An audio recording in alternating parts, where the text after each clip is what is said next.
नमस्कार, आपण पाहतात नमस्कार लाईव्हचं बातमीपत्र। सुरुवातीला हेडलाईन्स। जुना नांदेड भागातील जनजीवन पूर्वपदावर, प्रशासनाकडून पोलचीट वाटपाचे काम सुरू। दुहेरी खून प्रकरणाला राजकीय रूप देऊ नये, मृतांच्या नातेवाईकांचे शांतता राखण्याचे आवाहन। खासदार अशोकराव चव्हाण अडकले भोकरमध्ये, भाजपा राष्ट्रवादी मनसेची व्यूह रचना यशस्वी। ज्येष्ठ नागरिकांकडून लोकशाही बळकटीकरणासाठी मतदानाचे आवाहन। आता बातमीपत्र विस्ताराने। आज जुना नांदेड भागातील तणावपूर्ण परिस्थिती निवळल्यानंतर प्रशासनाच्या वतीने घरोघर जाऊन पोलचीट वाटपाचे काम करण्यात आले। यावेळी प्रत्येक कर्मचाऱ्यासोबत एक सुरक्षा रक्षकही नियुक्त करण्यात आला होता।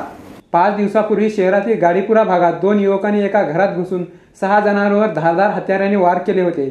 या हल्ल्यात 2 जणांचा मृत्यू झाला, तर इतर 2 जणांना अधिकच्या उपचारासाठी हैदराबाद येथे हलविण्यात आले। त्याचबरोबर दोघांवर शहरातील रुग्णालयामध्ये उपचार सुरू आहेत। या हल्ल्यानंतर परिस्थिती अधिकच चिघळली होती। काही समाजकंटकांनी या परिस्थितीचा फायदा उठवत सामाजिक तेढ निर्माण करण्याचा देखील प्रयत्न केला। त्यामुळे मागील सलग 4 दिवसापासून शहरातील वातावरण तणावपूर्ण होते। शहरात काही दगडफेकीच्या देखील घटना घडल्या। जिल्हा प्रशासन आणि पोलीस प्रशासनाने शर्थीचे प्रयत्न करून परिस्थितीवर नियंत्रण ठेवले असून आता परिस्थिती पूर्वपदावर आली आहे। येणाऱ्या 15 ऑक्टोबर रोजी विधानसभा निवडणुका असून या निवडणुकीसाठी सर्वच राजकीय नेते आपापला प्रचार मोठ्या गतीने करत असताना जिल्हा प्रशासन देखील त्याच गतीने निवडणुकीची पूर्वतयारी करत आहे। घरोघर जाऊन पोलचीट वाटप करण्याचे काम कर्मचाऱ्यांकडून करण्यात येत असून कर्मचाऱ्यांना संरक्षण म्हणून प्रत्येकी एक बंदूकधारी पोलीस कर्मचारी तैनात करण्यात आलेला आहे।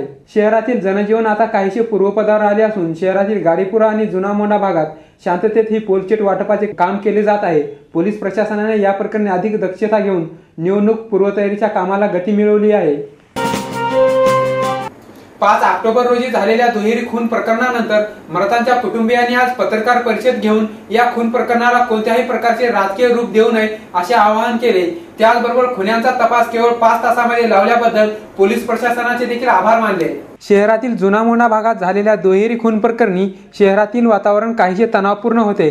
काही समाजकंटकांनी या प्रकरणाला जातीय रूप देण्याचा प्रयत्न केला, त्यामुळे परिस्थिती अधिकच चिघळत गेली आणि त्यानंतर झालेल्या दगडफेकीत अनेक जण जखमी झाले। त्यानंतरही 2 जणांची हत्या करण्यात आली। 2 जणांवर हैदराबाद येथे उपचार चालू असून जखमींची परिस्थिती धोक्याबाहेर आहे। त्यांच्या उपचाराचा संपूर्ण खर्च समाजाकडून करण्यात येणार असल्याचे म्हटले आहे। या प्रकरणावरून काही राजकीय नेत्यांनी राजकारण देखील केले आणि पोलीस प्रशासनाला दोषी ठरविले। आज क्षेत्रीय समाजाकडून पत्रकार परिषद घेण्यात आली। या पत्रकार परिषदेत समाजातील काही प्रतिष्ठित नागरिक आणि मृतांचे नातेवाईक देखील उपस्थित होते। यावेळी समाजाकडून नागरिकांना शांतता राखण्याचे आवाहन करण्यात आले। तसेच या घटनेचा इतर घटनेशी काहीही संबंध नाही असेही स्पष्ट करण्यात आले। यहाँ से रंजिश कोई नहीं, ना उनको किसी को पहचानते ना हम किसी को पहचानते। खाली वो पीछे के रास्ते से आए, पीछे के रास्ते से आके वो सिर्फ मारना चालू करे। बाकी दूसरी कोई बात नहीं है, उसको कोई लेना नहीं ना किसका कोई देना नहीं था। आपस में ना उनका कुछ कभी अभी इसके पहले कभी कोई बात नहीं हुई थी, ना उनको कोई पहचानता था ना कुछ। प्रशासनाने मृतांच्या नातेवाईकांना प्रत्येकी 10 लाख रुपये देण्याचे आश्वासन दिले आहे, तर कुटुंबातील एका व्यक्तीला नोकरी देखील देण्याचा प्रस्ताव पाठविलेला आहे। पोलीस प्रशासनाने दोषींना अवघ्या 5 तासात अटक केल्याबद्दल क्षेत्रीय समाजाकडून पोलीस प्रशासनाचे कौतुक करण्यात आले आहे। वेळ झाली आहे छोट्याशा विश्रांतीची। तुम्ही पाहत राहा नमस्कार लाईव्हचं बातमीपत्र। शुभेच्छा पाठवा सुंदर बुकेसह संपूर्ण भारतात आणि 190 देशात कुठेही बुके पाठवण्याची सोय फक्त फ्लॉवर अँड फ्लॉवर्सवर।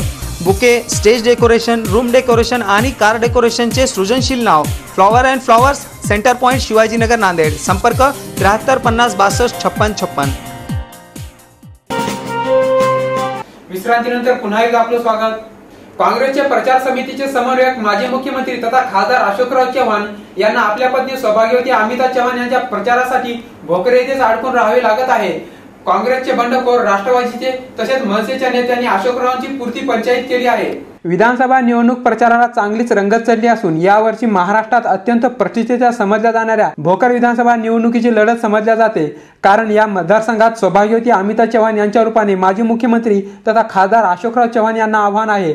अशोकराव चव्हाण काँग्रेसच्या प्रचार समितीचे समन्वयक असून त्यांच्यावर संपूर्ण राज्याची जबाबदारी सोपवण्यात आलेली आहे। त्यांना नांदेड जिल्ह्यात अडकविण्यामध्ये भाजपाच्या नेत्यांना पुरते यश आले असून अशोकराव चव्हाण यांना एकट्या भोकर मतदारसंघामध्ये 8 प्रचार सभा घेण्याची वेळ आलेली आहे। या मतदारसंघामध्ये शिवसेनेला पूर्ण लढत देण्याआधीच पराभव दिसत असून सेनेचे बबन बारसे यांनी आपल्या प्रचाराची गती कमी केलेली आहे, तर राष्ट्रवादीकडून धर्मराज देशमुख अमिता चव्हाण यांच्या मताचे विभाजन करणार आहेत। आता अशोकराव चव्हाण यांना आपल्या मतदारसंघात भाजपाचे आव्हान वाटत असून ते प्रत्येक भाषणात मोदीवर बरसत आहेत की भाजपच्या तंबूमध्ये आता हे सगळे पडेल मंडळी घुसली आहेत। एक कहावत आहे मराठीमध्ये की उंट जर तंबूमध्ये घुसला तर काय होतं, 3 उंट घुसले, 3 उंट घुसले भाजपच्या तंबूमध्ये, अजून बसलेले आहे। जर उठले तर तंबू सगळे भाजपला घेऊन जातील। एवढी वाईट अवस्था, एवढी वाईट अवस्था या भाजपवाल्यांची यांनी केली आहे।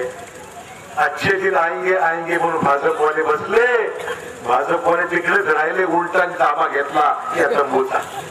एका माजी मुख्यमंत्र्याला आपली प्रतिष्ठा जपण्यासाठी एकाच मतदारसंघात घाम घालण्याची वेळ आलेली आहे। अमिता चव्हाण यांच्या माध्यमातून खुद्द खासदार अशोकराव चव्हाण यांना भाजपाकडून माजी मंत्री डॉक्टर माधवराव किनळकर यांना आव्हान असून भोकरमधील जनता काँग्रेसच्या भ्रष्टाचाराला कंटाळली असल्याचे माधवराव किनळकर यांनी म्हटलेले आहे। आतापर्यंत जे सरकार होतं, भ्रष्ट सरकार होतं, या मतदारसंघाचं नाव बदनाम करणारी माणसं या ठिकाणी लोकप्रतिनिधी होते, तेव्हा या लोकांना समूळ नष्ट करून घराणेशाही नष्ट करण्यासाठी जनता तयार झालेली आहे। भोकरमधील राजकीय परिस्थितीचा अंदाज घेतला तर काँग्रेसच्या बंडखोर नेत्यांनी अशोकराव चव्हाण यांच्या तोंडचे पाणी पळवलेले आहे। आता येणाऱ्या निवडणुकीमध्ये काँग्रेस भाजपाच्या लाटेत कोणत्या स्तराला जाते ते संपूर्ण महाराष्ट्राला समजणारच आहे। शहरातील नाना नानी पार्क येथे प्रशासनाच्या वतीने ज्येष्ठ नागरिकांसाठी मतदार जनजागृती अभियानाचे आयोजन करण्यात आले होते। यावेळी अपर जिल्हाधिकारी दिलीप स्वामी, महापालिकेचे उपायुक्त रत्नाकर वाघमारे यांच्यासह ज्येष्ठ नागरिकांनी 100% मतदान करण्याचे आवाहन केले। सर्वांनी मतदान करून लोकशाहीला बळकट केले पाहिजे। मतदान हा प्रत्येक नागरिकाचा हक्क आहे, प्रत्येकाने मतदान करणे आवश्यक आहे। यासाठी जिल्हा प्रशासनाच्या वतीने जिल्हाभर मतदार जागृती अभियान राबविण्यात येत आहे। या अभियानात शालेय विद्यार्थ्यांसह सर्वच वयोगटातील नागरिकांना समाविष्ट करण्याचा प्रयत्न केला जात आहे। त्याकरिता वेगवेगळ्या स्तरावर मतदार जनजागृती कार्यक्रम आयोजित केले जात आहेत। आज सायंकाळी शहरातील नाना नानी पार्क येथे ज्येष्ठ नागरिकांच्या वतीने मतदार जागृती अभियानाचे आयोजन करण्यात आले होते। कार्यक्रमाला अपर जिल्हाधिकारी दिलीप स्वामी, महानगरपालिका वाघमारे, ज्येष्ठ नागरिक संघाचे अशोक तेरकर आदींची उपस्थिती होती। यावेळी अपर जिल्हाधिकारी दिलीप स्वामी यांनी नागरिकांनी निर्भीडपणे मतदान केले पाहिजे यासाठी आवाहन केले। हम अभी सारे मतदार नागरिक बंधु भगिनी से यही रिक्वेस्ट करेंगे कि वो 15 तारीख को सवेरे 7 से लेकर शाम तक 6 बजे तक अपना अमूल्य टाइम निकाल के अपने पोलिंग स्टेशन पे जाके अपना वोट जरूर दे। यावेळी ज्येष्ठ नागरिकांनी देखील लोकशाहीवरील आपला अभिमान जागा करत आम्ही तर मतदान करूच, पण 18 वर्षावरील सर्वच नागरिकांना मतदान करण्यास प्रवृत्त करू अशी प्रतिक्रिया दिली। तर माझा विनंती आहे सर्व नागरिकांना की 15 तारखेला विधानसभेचं इलेक्शन आहे, त्यात मी तर मतदान करणारच आहे, पण माझ्या घरचे सगळे लोक, गल्लीतले लोक आणि नगरातले लोक, नांदेड शहरातले लोक व खेड्यापाड्यात जाऊन सुद्धा मी प्रचार करणार आहे की घरी कोणी राहू नये, 100% सगळ्यांनी मतदान करावं ही मी सगळ्यांना विनंती करणार आहे। लोकशाहीच्या संवर्धनासाठी आणि मजबूत लोकशाहीसाठी मतदान करणे ही प्रत्येकाची जबाबदारी आहे आणि लोकशाही प्रेमी प्रत्येक नागरिकाने ही जबाबदारी पार पाडल्यास लोकशाही खरोखरच मजबूत होईल। शेवटी पुन्हा एकदा हेडलाईन्स। जुना नांदेड भागातील जनजीवन पूर्वपदावर, प्रशासनाकडून पोलचीट वाटपाचे काम सुरू। दुहेरी खून प्रकरणाला राजकीय रूप देऊ नये, मृतांच्या नातेवाईकांचे शांतता राखण्याचे आवाहन। खासदार अशोकराव चव्हाण अडकले भोकरमध्ये, भाजपा राष्ट्रवादी मनसेची व्यूह रचना यशस्वी। ज्येष्ठ नागरिकांकडून लोकशाही बळकटीकरणासाठी मतदानाचे आवाहन। आणि याचबरोबर नमस्कार लालूचं हे बातमीपत्र संपलं। पुन्हा भेटूया, नमस्कार।